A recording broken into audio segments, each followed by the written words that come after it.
to actually DSG, who is the head of the NEC Subcommittee on International Relations and is the Deputy Secretary General of the ANC, DSG1.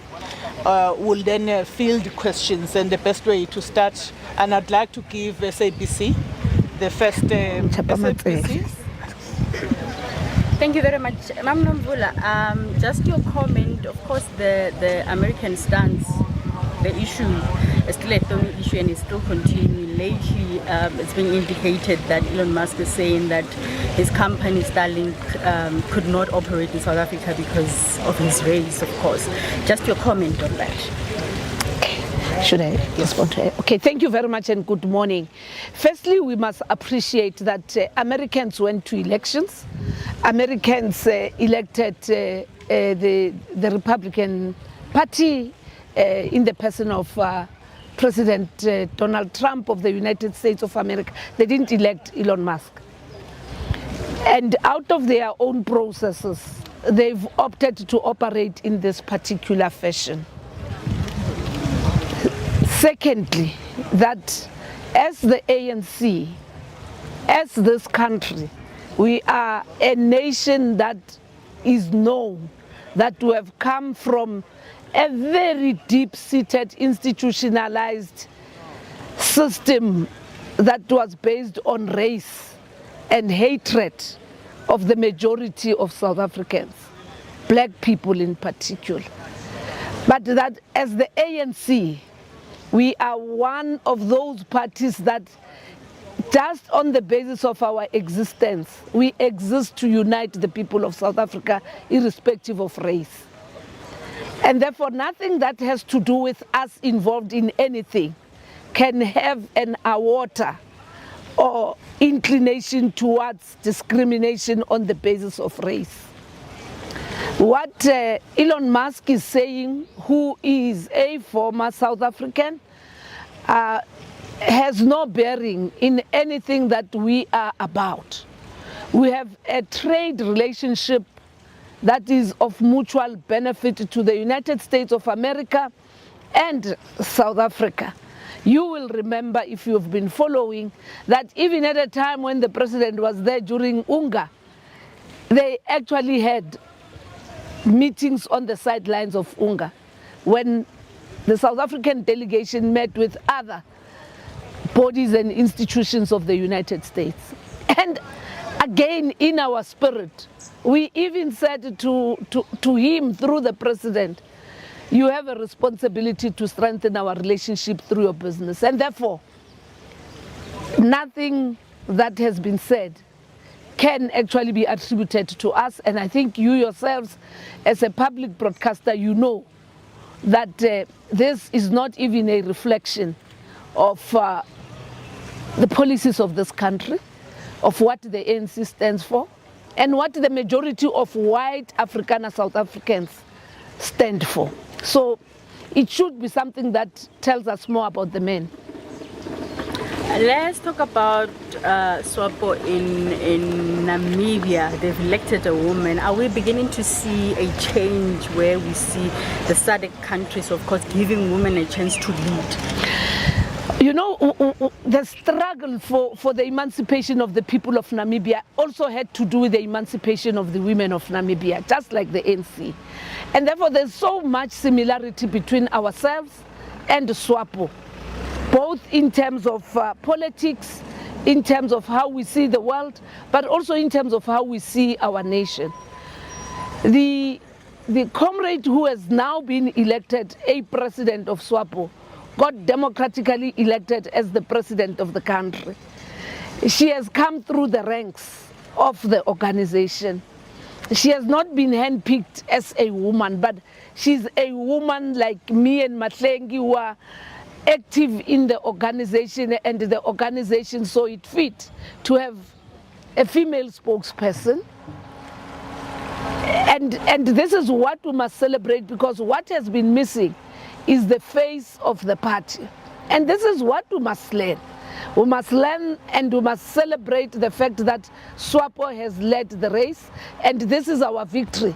All of us, revolutionaries, feminists, liberation movements, because it confirms that we are not reluctant or hesitant to see leadership of women in any of our organizations. So we will learn from them. We have learned from them. We have even looked at how going to elections, they went out of their own way to process her nomination as a woman candidate. The ANC is celebrating because she's also our president, because we claim SWAPO, and we believe that even in the ANC it is possible. In this country it is possible. In the continent, in that UN, one day we must have a Secretary General of a woman.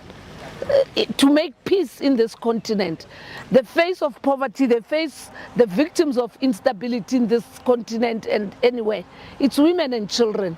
And we are sure that Comrade Nandi will actually cement what SWAPO has already planted and put the emancipation of women, as we have said, as part of the struggles for the emancipation of the people of Namibia.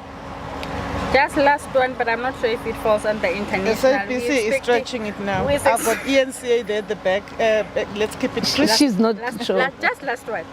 Are you confident that the budget will be tabled?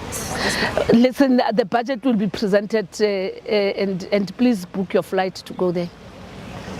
Thank you, DSG. Koke from ENCA. Let's talk about South Africa's delegation to the US. Some people are saying it's not worth it to send it there because Trump continues with his fake narrative. What is the ANC view? Should the South African government stop engaging, because clearly diplomacy has failed? Again, part of what we need to appreciate is how smart and diplomatic is the South African government. And we support the approach, because yes, sending a delegation to the United States can be something that we assume is the only way of communicating. We must remind South Africans, we have an ambassador, we have an embassy, we have a consulate in the United States of America. The consulate's business is to interact with people in the business sector, in people who are related with us on trade.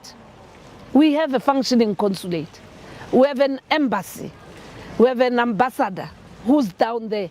So, in fact, we are highly represented than people who book a flight and leave and come back.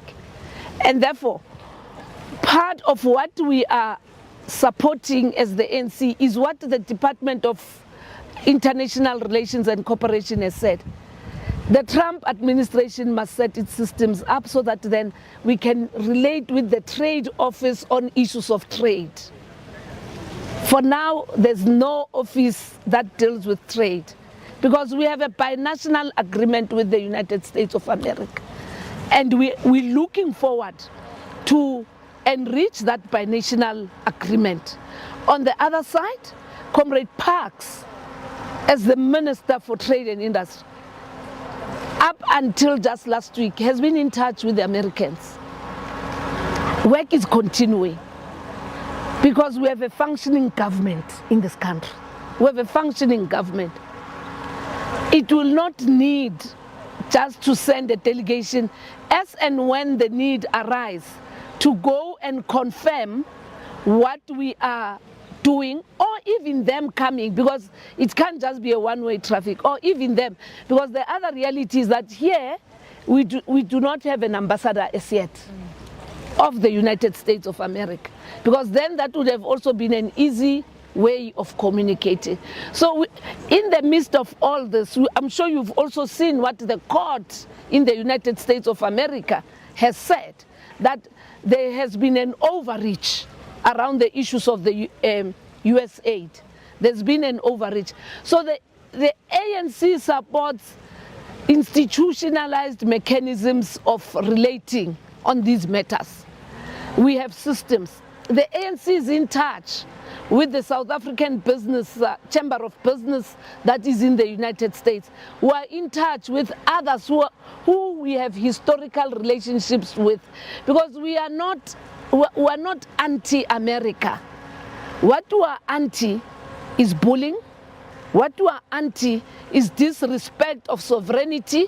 What we are anti is a situation where a minority believes that they can create instability in this country by going and meet. We don't even know who they met, by the way, those who went. Even the DA has not told who did they meet. They keep saying we met senior people. We have an ambassador who talks with the administration. And what has been good is that the option of sending a delegation has not been put aside, but us working through the right channels, you can now see, even within its own system in America, some of the pronouncements have not actually been condoned. We are also as yet to receive formal correspondence about these things that you find on tweet.